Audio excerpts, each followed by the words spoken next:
$85,000 in debt, and my goal is to be debt-free by February 2021. But my stretch goal is to be debt-free this year by December 2019. I'll show you how I use every single dollar towards my goal of being debt-free. And I hope to encourage you to create your own budget and take control of your income so you can live your best financial life. Last month, I was able to knock off $1,650 in debt, getting me closer to my debt-free goal.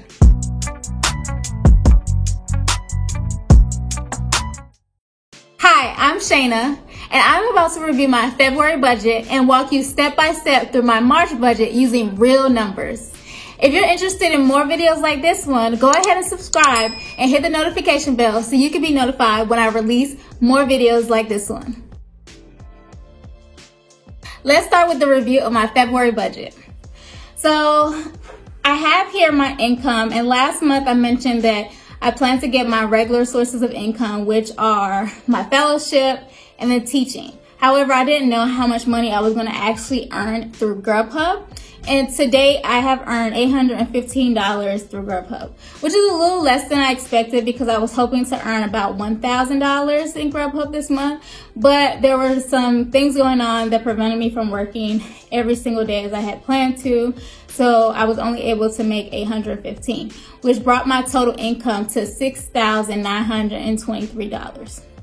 So now I'm going to spike out a few things in my budget that didn't actually turn out as planned. So the first thing was when we go to my transportation category, I had allocated $140 for gas, but so far I have only used $80 in gas for the month. And that seems to be a trend that I'm noticing, but I don't really want to change the amount of money that I allocate. Then when it comes to food, you guys know that food is a major struggle for me. And I struggled this month because I actually did go over my food budget for the month. I ended up spending $211 when my budget was only for $200. So I only went over by $11. Then, as you know, I usually don't budget how much I'm saving for taxes because I tend to take all of my earnings from Grubhub and teaching and put them into an account. And because my Grubhub earnings fluctuate so much, I don't really know how much I'm truly going to be saving for taxes in a given month. And so when we come down to the tax column, I actually ended up saving $1,565 towards taxes. Everything else went as planned. I spent accordingly and I saved accordingly. And so I was able to get under budget at $6,791. So what I'm doing with the remaining $132 is I'm going to keep that money within my Simple bank account. And as you know, I have a Simple bank account which I use to manage my expenses related to my food and my gas and also some of my sinking funds. And so what I'm planning to do is transfer the money that I have left over in my gas digital envelope over to a digital envelope for cleaning. So that way I have more money next month to be able to spend towards cleaning. So let's review where most of my money went in February by looking at the percentage that was allocated for each category in my budget. So as you can see, most of my money was spent on debt and on taxes. I spent 24% on debt and then 23% on taxes. And then the next largest category was related to my house, my apartment, my one-bedroom apartment. I spent about 90% of my income on that. So I'm doing something a little different this month. I am giving myself a grade based off of how well I think I did with sticking to my budget in February. And so I think I'm gonna give myself a B+ because I did come under budget across all the spending categories for the month, but I didn't do so well when it came to my food budget. But I would say it wasn't an egregious error because I only went over by $11. And it kind of balanced out because I didn't spend as much money as I anticipated spending when it came to gas for the month. So now let's move on to my March budget. And I changed up a few things. And so I have this debt meter here so that you can see exactly how my budget is contributing towards my goal of being debt free. So as always, we're gonna start off my budget planning with the money that I expect to come in. This is my money in table, and I added a few more line items in this table to accommodate for some other sources of income that I hope to bring in over the next few months, and this should just allow for that growth to happen. But as you'll see, there are a few usual things that happen every single month. So you know that I'm a postdoctoral fellow at the Centers for Disease Control, and I get a stipend every single month to compensate me for the time that I spend working there. And so I bring in $5,358 through that stipend every single month. Then I also am an adjunct instructor, and I teach one class online to undergraduate students, and I get $750 every single month from teaching that course. And then this month I will continue to do Grubhub, but I plan to make a little less than I have expected to make in past months. And that really is because I plan to go to Columbus, Georgia the first week in March to go see my boyfriend. So I'm not going to be able to work Grubhub for that entire weekend. Either the second or third week of March, I am going to Miami because my best friend, she got engaged in December and she's having her engagement party. So there's two major earning weekends that I'm not going to be able to bring in money through Grubhub.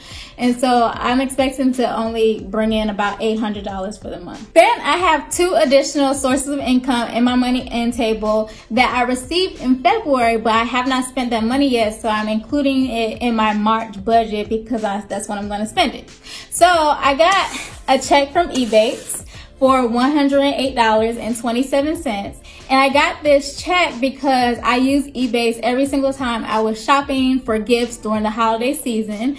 And Ebates sends a check to you every 3 or 4 months with the money that you save through cash back. And so at certain times I was able to get back up to like 9 or 10% cash back on my purchases, which resulted in this check here. And so if you're interested in signing up for Ebates, I'll have a link down below so that you can check out Ebates because they actually pay real money, y'all, real money. Then I got this gift card for $325 because I participated in some market research.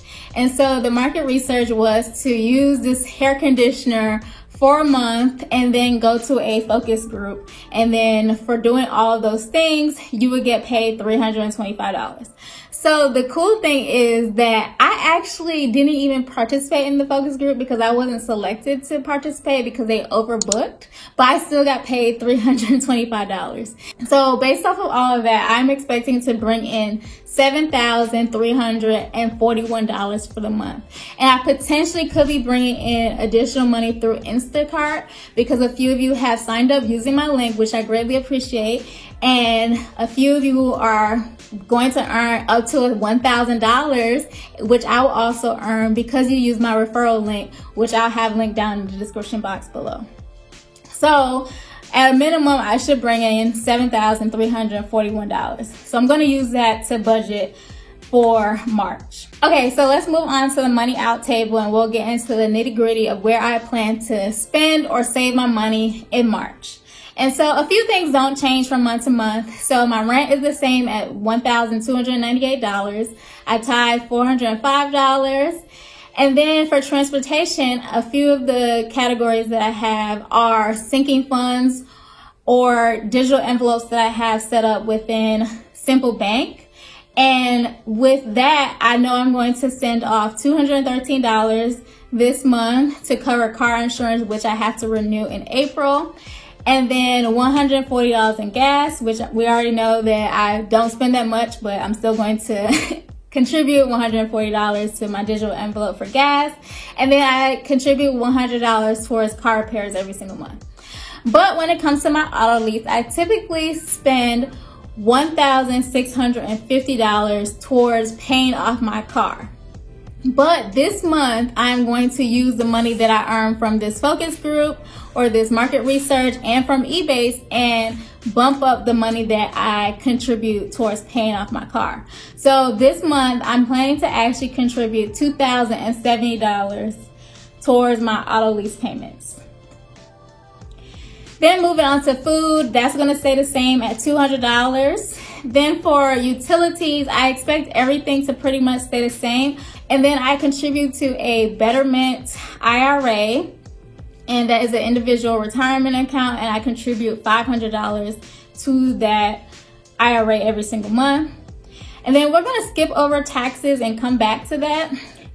And so for sinking funds, I have sinking funds set up for business expenses. So that is to contribute to any expenses that happen related to the Wealth-I, which is this YouTube channel. I talked about the medical category last month, and I said that I only wanted to contribute $6 a month towards medical care because I don't really expect that many medical expenses to incur. And so I kind of thought about this a little bit more, and I figured that I do want to bump back up my medical expenses category a little bit because I do wear glasses. I don't wear them in the videos because you get a reflection from the lights.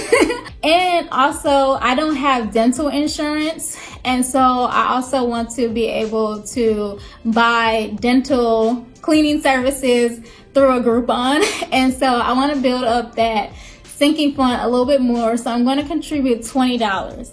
So far I already have $56 in that sinking fund, so in March I should have about $70 something in that sinking fund, which should be enough to get me a Groupon for dental cleaning services.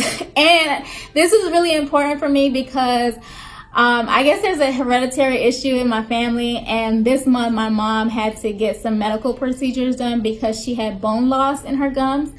And I know that the dentist has told me that I'm slowly getting bone loss as well. Despite flossing, despite anything, this has happened to my mother, my grandmother, and other people in my family, my uncle as well. And so I want to make sure that I'm staying on top of my teeth, even though I don't have dental insurance. And so the rest of the sinking funds remain the same. So let's go back to the taxes.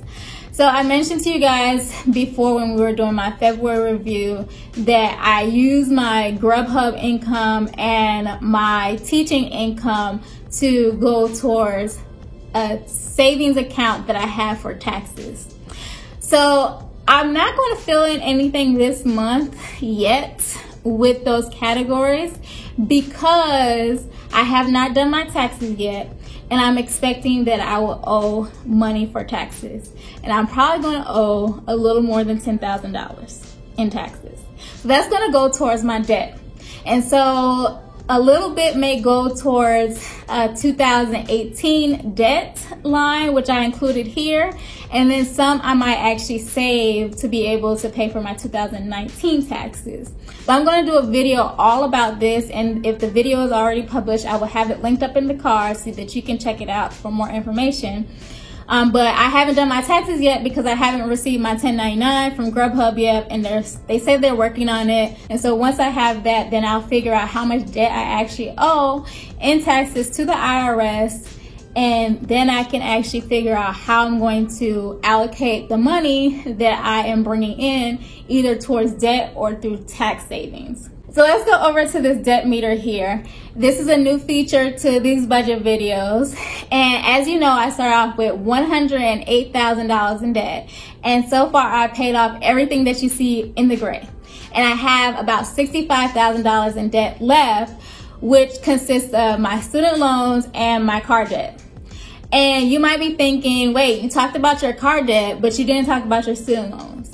And so I didn't mention my student loans in my budget because I am not paying on my student loans right now because I am a postdoctoral fellow.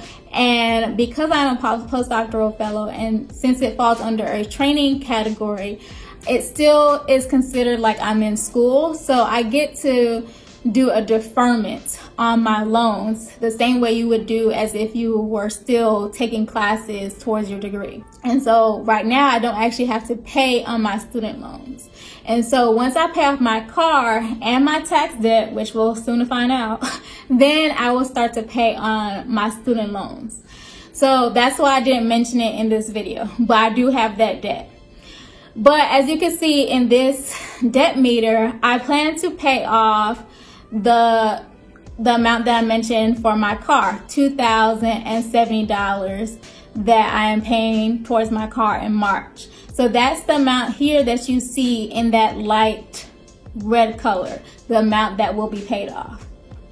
So what will happen is once I find out how much debt I owe to the IRS, I'll update this debt meter and also update the amount of money that I will be paying towards my debt, because I do have that savings account with some money ready to be able to pay off some of that debt. Based off of what I project to bring in, which is $7,341, and what I know I'm going to spend on, which is $5,709, I have about $1,632 remaining that hasn't been technically earmarked, but it probably will be earmarked towards the federal government.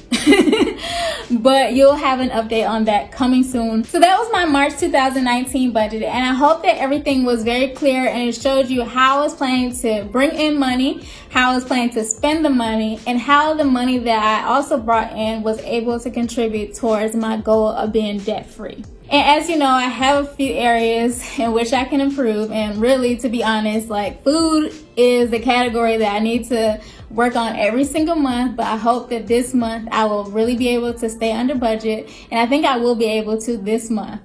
So I'm actually interested to know what category in your budget actually frustrates you the most. Please drop down in the comment section and let me know. And I hope that you liked this video, and I hope that it was helpful to you. And if it was, I would appreciate it if you gave this video a thumbs up, because it lets me know and other people know that this is a great video to watch. And if you're interested in more videos like this one, go ahead and subscribe and hit the notification bell so you can be notified when I release more videos like this one. And I really appreciate you for watching, and I hope to see you in the next video. Bye.